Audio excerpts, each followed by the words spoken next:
नमस्कार। आकाशवाणी से प्रस्तुत है समाचार संध्या।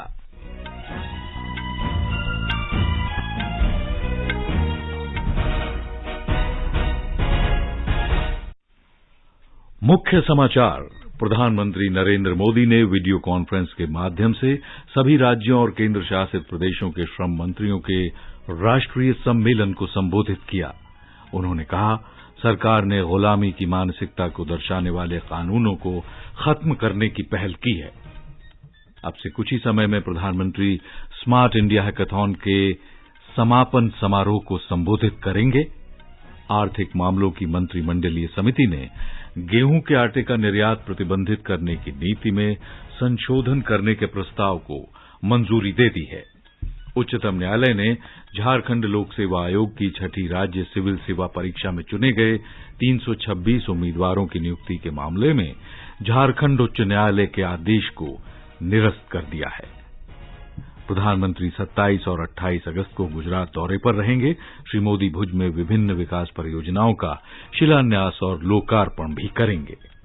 राष्ट्रपति द्रौपदी मुर्मू 5 सितंबर को अध्यापकों को राष्ट्रीय शिक्षक पुरस्कार 2022 से सम्मानित करेंगी।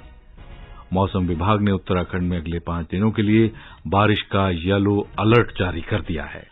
खराब बैटरियों के पर्यावरण अनुकूल प्रबंधन के लिए सरकार ने बैटरी कचरा प्रबंधन नियम 2022 जारी किए।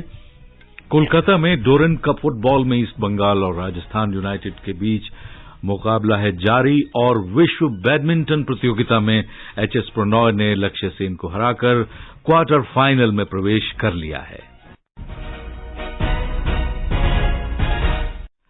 समाचार संध्या में मुकेश कुमार के साथ मैं मुनीश शर्मा।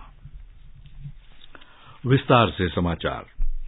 प्रधानमंत्री नरेंद्र मोदी ने आज तिरुपति में राज्यों और केंद्र शासित प्रदेशों के श्रम मंत्रियों के 2 दिवसीय राष्ट्रीय सम्मेलन को वीडियो कॉन्फ्रेंस के माध्यम से संबोधित किया। इस मौके पर श्री मोदी ने कहा कि सरकार ने गुलामी के दौर के उन कानूनों को खत्म करने की पहल शुरू की है जिनमें गुलामी की मानसिकता झलकती है। हमारे देश में ऐसे कितने लेबर कानून रहे हैं जो अंग्रेजों के समय से चले आ रहे हैं। बीते 8 वर्षों में हमने देश में गुलामी के दौर के कानूनों को खत्म करने का बीड़ा उठाया है। देश अब ऐसे लेबर कानूनों को बदल रहा है, रिफॉर्म कर रहा है। इसी सोच से 29 लेबर कानूनों को 4 सरल लेबर कोड्स में बदला गया है। इससे हमारे श्रमिक भाई बहन न्यूनतम सैलरी, रोजगार की सुरक्षा, सामाजिक सुरक्षा और स्वास्थ्य सुरक्षा जैसे विषयों पर और सशक्त होंगे। प्रधानमंत्री ने कहा कि भारत के सपनों को पूरा करने और अमृतकाल में देश को विकसित राष्ट्र बनाने की आकांक्षाओं को पूरा करने में श्रम शक्ति की बड़ी भूमिका है।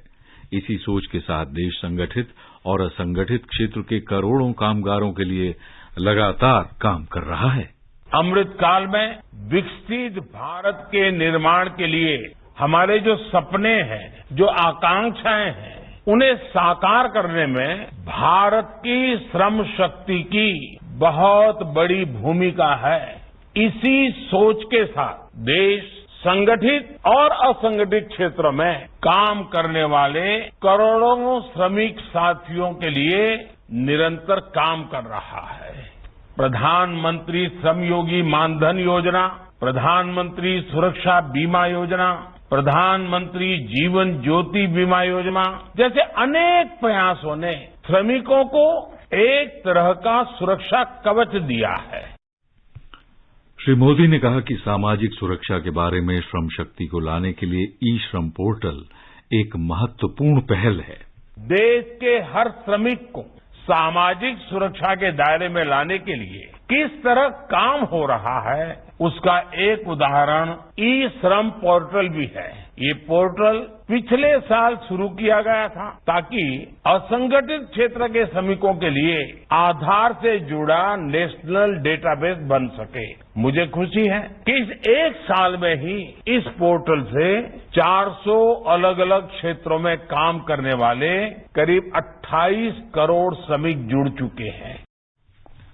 प्रधानमंत्री ने लाल किले की प्राचीर से 15 अगस्त को राष्ट्र के नाम अपने संबोधन का उल्लेख करते हुए कहा कि उन्होंने राष्ट्र में महिलाओं की पूरी भागीदारी का आह्वान किया था। उन्होंने कहा कि महिला शक्ति के सही प्रयोग से भारत अपने लक्ष्यों को शीघ्र प्राप्त कर सकता है। प्रधानमंत्री ने देश की जनसंख्या के लाभ का उल्लेख करते हुए कहा कि 21वीं सदी में देश की सफलता इस पर और इसके प्रयोग पर निर्भर करेगी। उन्होंने कहा कि हम उच्च कुशलता वाला श्रम बल सृजित कर वैश्विक अवसरों का फायदा उठा सकते हैं।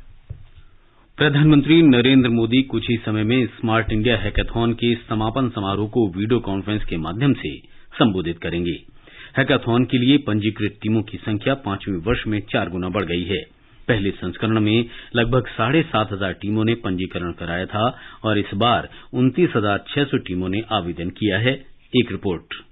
देश में नवाचार को बढ़ावा देने के लिए 2017 में स्मार्ट इंडिया हैकाथॉन की शुरुआत की गई थी। प्रधानमंत्री नरेंद्र मोदी युवाओं में नवाचार की भावना को बढ़ावा देने का लगातार प्रयास कर रहे हैं। यह हैकाथॉन एक देशव्यापी पहल है जो छात्रों को समाज, संगठनों और सरकार के समक्ष आने वाली गंभीर चुनौतियों के समाधान के लिए एक मंच प्रदान करता है। इस पहल का उद्देश्य छात्रों के बीच उत्पाद संबंधी नवाचार, समस्या के समाधान के साथ साथ कुछ अलग हटकर सोचने की संस्कृति विकसित करना है। इस वर्ष स्कूली छात्रों में नवाचार की संस्कृति का निर्माण करने और स्कूल के स्तर पर समस्या के समाधान का दृष्टिकोण विकसित करने के उद्देश्य से एक प्रयोग के तौर पर स्मार्ट इंडिया हैकाथॉन जूनियर की भी शुरुआत की गई है। दीपेंद्र कुमार, आकाशवाणी समाचार, दिल्ली।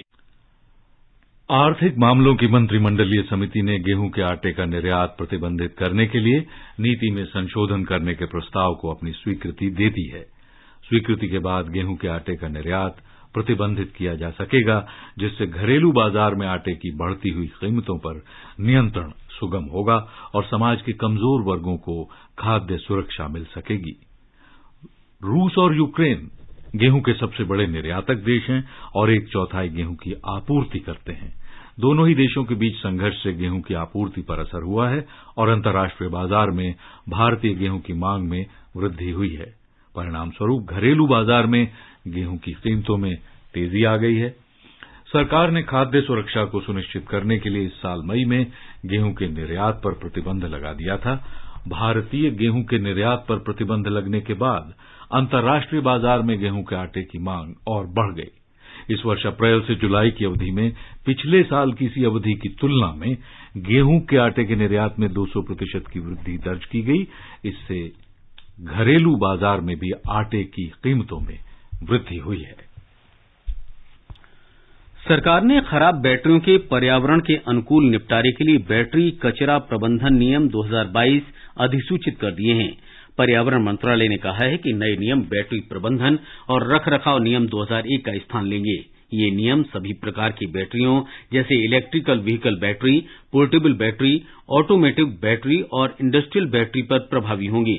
मंत्रालय ने कहा कि सभी तरह की खराब बैटरियां एकत्र की जाएंगी और ये पुनः उपयोग, पुनर्निर्माण और संबंधित कचरा निपटान स्थलों पर भेजी जाएंगी। इन नियमों से खराब बैटरियों को संग्रहित करने और फिर से उपयोग से संबंधी नए उद्योग विकसित होंगे। केंद्र ने खाद्य तेल उत्पादकों, पैकेजिंग करने वालों और आयातकों को तेल के डिब्बे पर लेबल लगाते समय बिना तापमान के शुद्ध वजन घोषित करने की सलाह दी है। उपभोक्ता कार्य, खाद्य और सार्वजनिक वितरण मंत्रालय ने अगले वर्ष जनवरी तक इस व्यवस्था को लागू करने को कहा है। ऐसा इसलिए किया गया है कि तापमान में उतार चढ़ाव होने से खाद्य तेल का वजन अलग अलग हो जाता है। उच्चतम न्यायालय ने झारखंड लोक सेवा आयोग की 6ठी राज्य सिविल सेवा परीक्षा में चुने गए 326 उम्मीदवारों की नियुक्ति के मामले में झारखंड उच्च न्यायालय के आदेश को निरस्त कर दिया है। उच्चतम न्यायालय ने आज 326 उम्मीदवारों को नौकरी देने के पक्ष में अपना निर्णय सुना दिया। इससे पहले झारखंड उच्च न्यायालय ने 6ठी सिविल सेवा परीक्षा के लिए आयोग की वरीयता सूची और सिफारिशों को रद्द कर दिया था। उच्च न्यायालय के फैसले के विरोध में चयनित उम्मीदवारों ने उच्चतम न्यायालय में एक याचिका दायर की थी। सुनवाई के दौरान उच्चतम न्यायालय ने राज्य सरकार से भी अपना पक्ष रखने को कहा था। राष्ट्रपति द्रौपदी मुर्मू ने युवा लोक सेवकों से वर्ष 2047 तक पूरे समर्पण के साथ काम करने का आह्वान किया है। इससे भारत और समृद्ध, सुदृढ़ और खुशहाल बन सकेगा। राष्ट्रपति आज राष्ट्रपति भवन में वर्ष 2020 के बैच के भारतीय प्रशासनिक सेवा के 175 अधिकारियों को संबोधित कर रही थीं। श्रीमती मुर्मू ने कहा कि भारत को ज्ञान आपूर्ति श्रृंखला, नवाचार, प्रौद्योगिकी विकास और अन्य क्षेत्रों में वैश्विक केंद्रों के रूप में स्थापित करने के लिए लोक सेवकों की भूमिका महत्वपूर्ण है। उन्होंने कहा कि वर्ष 2047 के भारत के पुनर्निर्माण के लिए लोक सेवकों को आधुनिक और सेवान्मुखी मन मस्तिष्क के साथ काम करना होगा। राष्ट्रपति द्रौपदी मुर्मू 5 सितंबर को नई दिल्ली में 46 अध्यापकों को राष्ट्रीय शिक्षक पुरस्कार 2022 से सम्मानित करेंगी। शिक्षा मंत्रालय का स्कूल शिक्षा और साक्षरता विभाग प्रतिवर्ष सर्वश्रेष्ठ शिक्षकों को राष्ट्रीय पुरस्कार से सम्मानित करने के लिए शिक्षक दिवस पर राष्ट्रीय समारोह का आयोजन करता है। पुरस्कार के लिए शिक्षकों का चयन पूरी पारदर्शिता के साथ 3 चरणों में किया जाता है। प्रधानमंत्री नरेंद्र मोदी 27 और 28 अगस्त को गुजरात में रहेंगे। 27 अगस्त को श्री मोदी अहमदाबाद के साबरमती रिवर फ्रंट में खादी उत्सव को संबोधित करेंगे। अगले दिन वो भुज में स्मृति वन स्मारक का उद्घाटन करेंगे और इसके बाद प्रधानमंत्री भुज में विभिन्न विकास परियोजनाओं का शिलान्यास करेंगे और लोकार्पण भी करेंगे। शाम को वो भारत में सुजुकी के 40 साल पूरे होने के उपलक्ष्य में गांधीनगर में एक कार्यक्रम को संबोधित करेंगे।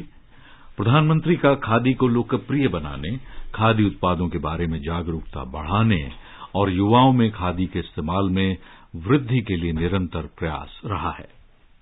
प्रधानमंत्री के प्रयासों के परिणाम स्वरूप भारत में खादी की बिक्री में 4 गुना वृद्धि हुई है। ये समाचार आकाशवाणी से प्रसारित किए जा रहे हैं। ताजा समाचार जानने के लिए आप हमारे Twitter handle @AIR News Hindi को फॉलो कर सकते हैं। मुट्ठी भर अंग्रेज और हमारे विशाल देश पर राज करने का स्वप्न देख रहे हैं, पर हम इनके स्वप्न को चकनाचूर कर देंगे। निकल पड़े स्वाधीनता के पथ भाले, स्वतंत्रता संग्राम की सुनी अनसुनी कहानियों के साथ स्वराज हर रविवार रात 9 बजे DD नेशनल पर।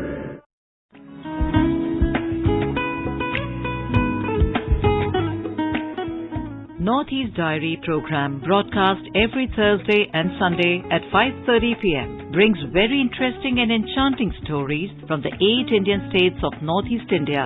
Northeast Diary this week, that is the 25th of August 2022, brings an exclusive interview with the Director General of Police of Mizoram, Devesh Chandra Srivastava, on the War on Drugs campaign taken up by the state police in Mizoram. Looking forward to see you there.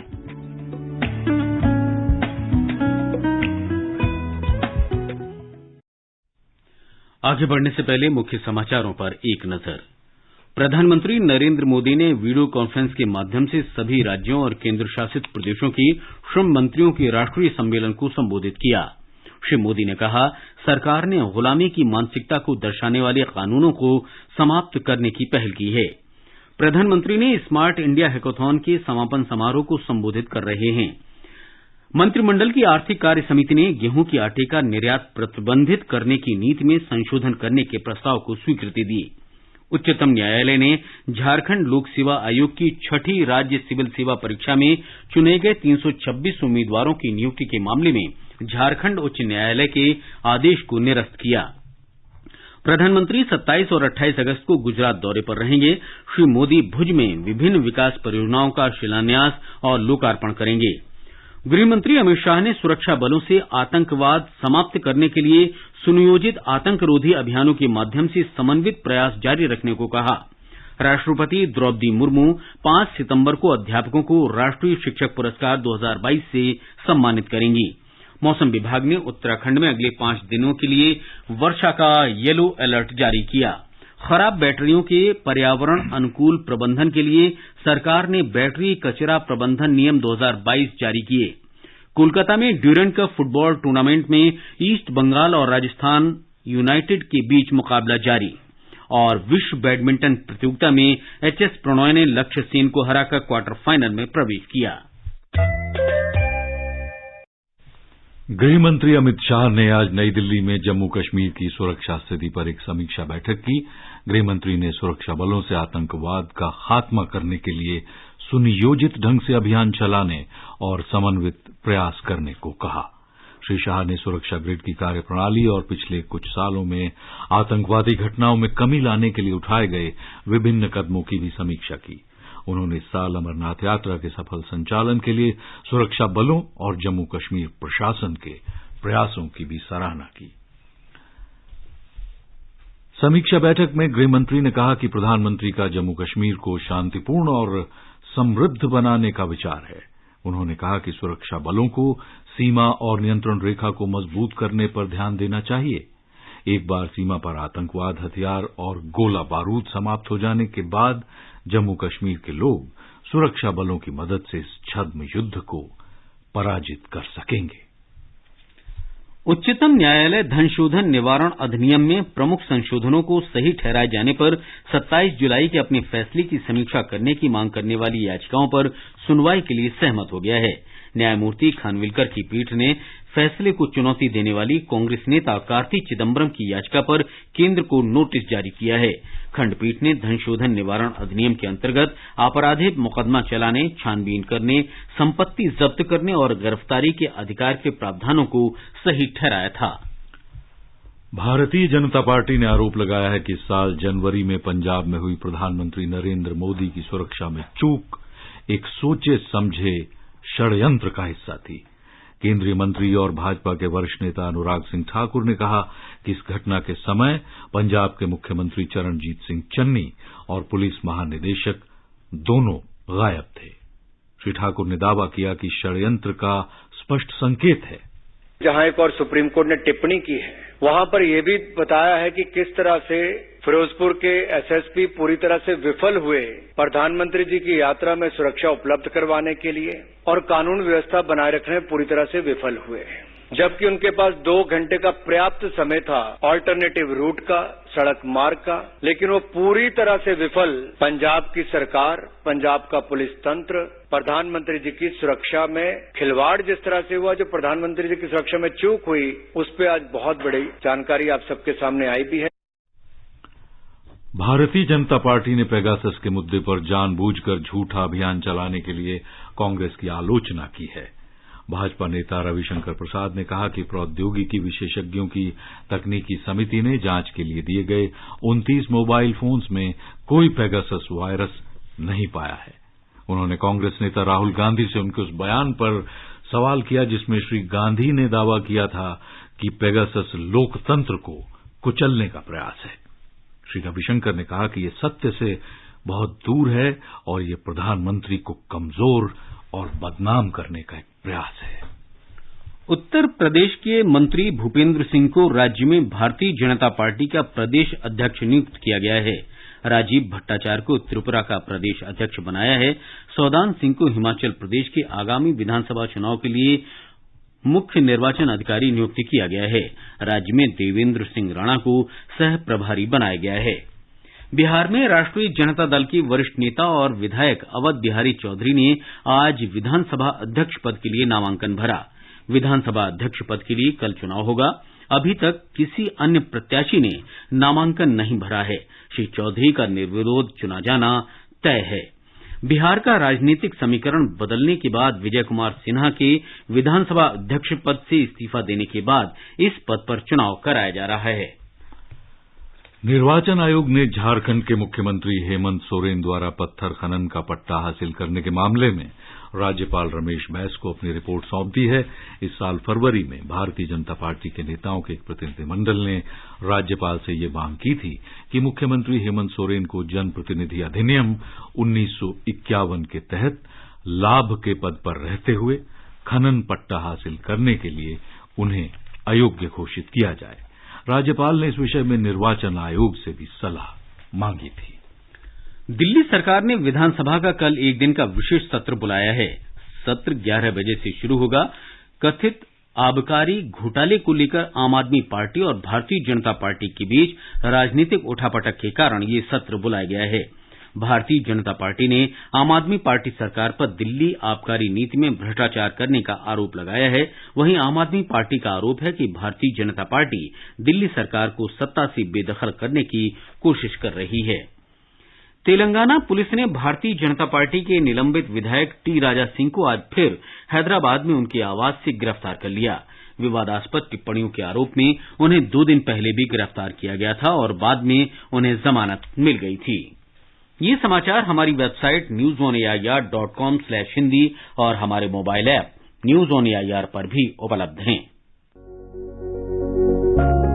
क्या आप वरिष्ठ नागरिक हैं? क्या आपके मन में सेहत, आर्थिक, सामाजिक या भावनात्मक मुद्दों से जुड़ा कोई सवाल है? आकाशवाणी आपके लिए लेकर आया है कार्यक्रम एक कदम और बुजुर्गों के लिए, हर रविवार रात 9:30 बजे FM गोल्ड पर। आप अपने सवाल हमें व्हाट्सएप नंबर 9289094044 पर भेज सकते हैं या इस पते पर ईमेल कर सकते हैं एक कदम और airnews@gmail.com।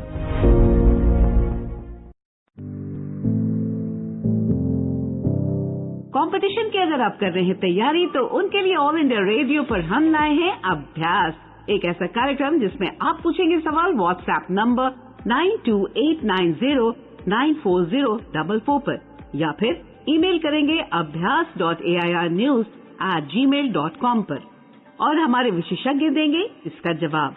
आपका अभ्यास हमारा प्रयास।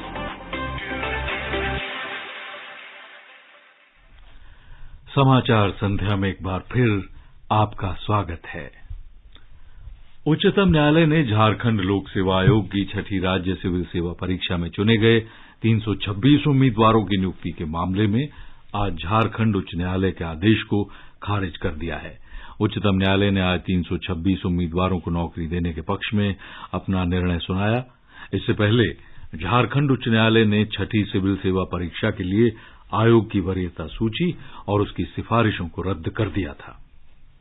उच्चतम न्यायालय के फैसले के विरोध में चयनित उम्मीदवारों ने उच्चतम न्यायालय में एक याचिका दायर कर रखी थी।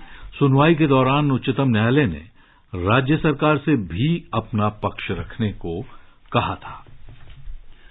भारत का सबसे बड़ा लोक सेवा प्रसारक आकाशवाणी देश की स्वतंत्रता के बाद पिछले 75 वर्षों से देश भर के करोड़ों नागरिकों तक सूचना और समाचार पहुंचा रहा है।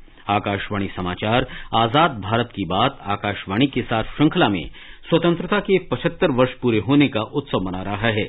ये कार्यक्रम आकाशवाणी के माध्यम से जीवन के विभिन्न क्षेत्रों में स्वतंत्रता के बाद से भारत की यात्रा का वर्णन करता है। कार्यक्रम की आज की कड़ी में हम भारत के उन प्रधानमंत्रियों की जानकारी लाए हैं जिन्होंने 19 मार्च 1998 के बाद से अब तक देश की सेवा की है।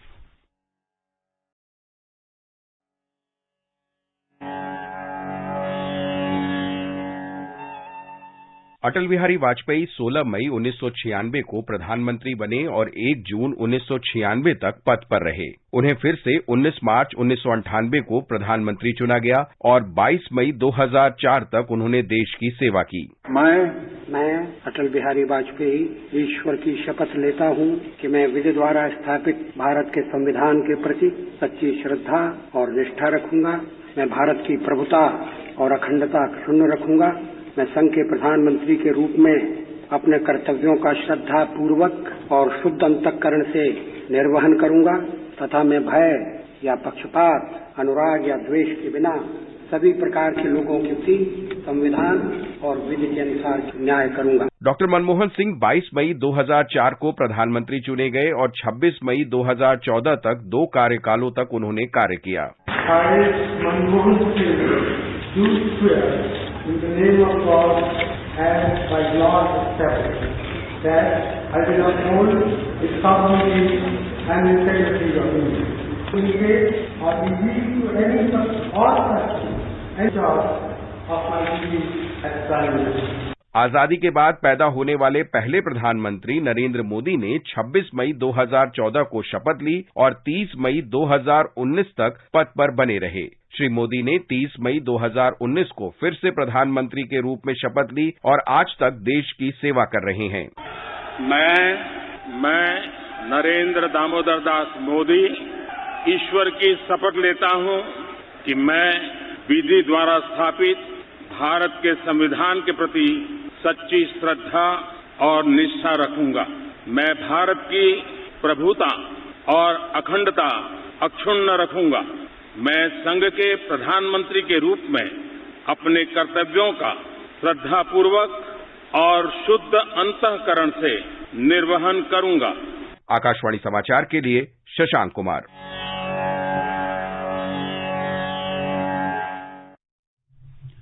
आजाद भारत की बात आकाशवाणी के साथ श्रृंखला ट्विटर पर @AIR news alerts, YouTube channel news on AIR official, news on AIR app, Facebook और इंस्टाग्राम पर सुना जा सकता है।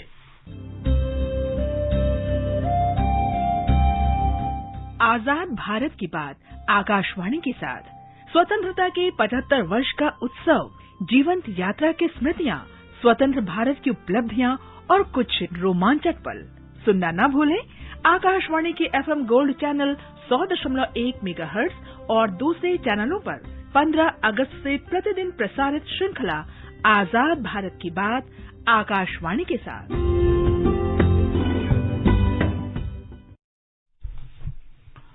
मौसम विभाग ने उत्तराखंड में अगले 5 दिनों के लिए बारिश का येलो अलर्ट जारी कर दिया है। प्रदेश के पर्वतीय क्षेत्र में तेज बारिश का पूर्वानुमान व्यक्त किया गया है। मौसम विभाग ने 27 से 29 अगस्त तक समूचे राज्य में बारिश होने की बात कही है।